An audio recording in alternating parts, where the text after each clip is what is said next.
In 2035, how would Bangladesh look like? You'll all be here again. My successor is going to be here presenting. That will be the 10th investment conference for us. And in that conference, we will not be talking about a rising economy, but we'll be talking about a regional manufacturing powerhouse, a country that's connecting east to the west, a bridge that connects Himalayas to Bay of Bengal, a manufacturing hub that is infested by global investors and local investors who are now exporting to the rest of the world. That vision, that imagination is what's driving us today. But it all started actually about 8 months ago. So today, the expectations are very high. The young population of our country, they're global. Unlike us, they're used to tweeting, they're used to looking at TikTok and looking at Singapore and Bangkok, so they don't want Dhaka to be Dhaka 2.0, they actually want Dhaka to become Singapore and Bangkok in 5-10 years' time. So how do we get there? That's the expectation we have. How do we get to Singapore and Bangkok within 5-10 years? How do we unlock the energy that we got during the August Revolution? How do we harness that energy and convert it into employment generation and industrialization? The story for Bangladesh was always there. A lot of you already know about it. We have 180 million domestic market. We have a young population. Almost half of it is less than 25 years old. The middle and affluent class is about 35 million people, which is as big as the Malaysian total population. We have many, many other factors that has led to where we are today. And actually, I must say that there are companies who have been here for more than 100 years and have made exceptional returns compared to the global markets. So if you look at some of these companies who have actually operated in Bangladesh for a long, long time, the returns they have got in Bangladesh is actually significantly higher than the global average. So that's today. That's today. So what's tomorrow? How do we go from here to the vision we have for 2035? So this $180 million story, or 180 million people story, is not enough. I think we need to redefine market. We believe the market is actually much larger. When we talk about market, we should be talking about a much larger regional market which you could potentially serve out of Bangladesh. You set up your factory here, you export out to all these markets. At the same time, I would expect these markets to set up their factories and push it back to Bangladesh. Use the ports of Bangladesh and potentially export out to the rest of the world. So the narrative that we've had of why invest in Bangladesh is not really a domestic market 180 million story. It is a regional story and it's a global story. To further strengthen ourselves, we have decided to enhance our port capacity. In Chittagong area, what you see now, we are actually tripling that within the next few years, which is essentially allow this region to consider Bangladesh as one of the biggest logistical hubs. However, that's not all. We need to do a lot more. So at the beginning of interim government's period, we actually decided to talk to more than 200 CEOs and entrepreneurs who actually are doing business in Bangladesh today.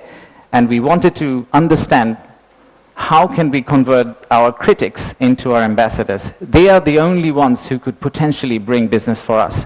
They are the only ones who, if they travel abroad and say Bangladesh is a great place for business, that's when we are likely to get more investment. So we divided all their complaints into two groups, or the solutions that came out of their complaints. The list of challenges are very long. It's from the earth to the moon and back.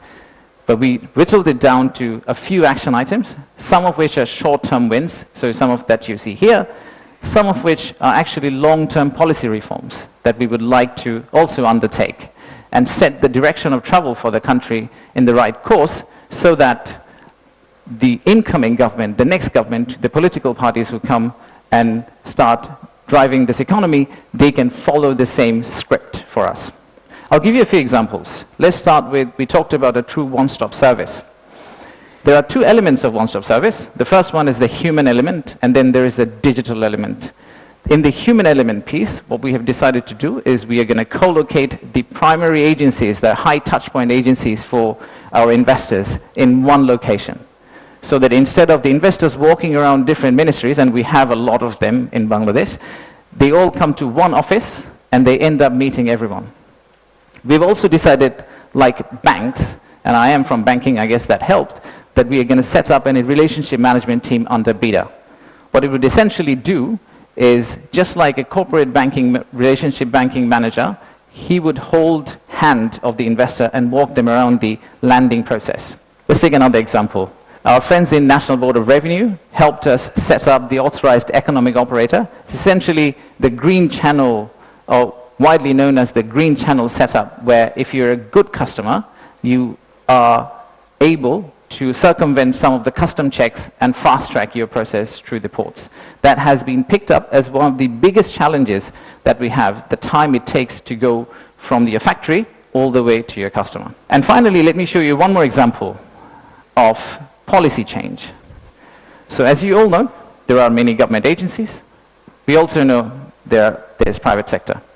The dialogue between private sector and government agencies has not necessarily always been the most collegial. So how do we break that apart? The first thing we need to do is to club the government agency into one. We need to show one face. We need to be one outfit for our customers, our investors. And then create a bridge between our private sector and the government of Bangladesh. So what we are planning to do is to set up a private sector advisory council that will actually counsel the head of state directly on a regular basis, essentially voicing the changes that they would want to drive the economy forward. So these are some of the examples of what we are planning to do. And if we are able to do that, we do believe that we will get to the end, the vision we have for 2035. Now, of course, there are many, many other factual reasons, statistics. If you really think about investing in Bangladesh, think about investing in Bangladesh because of the transformational journey you're going to be part of. For the odd mixture of warmth and resilience our people have, and our century-old culture paired with the shared values that we have with you.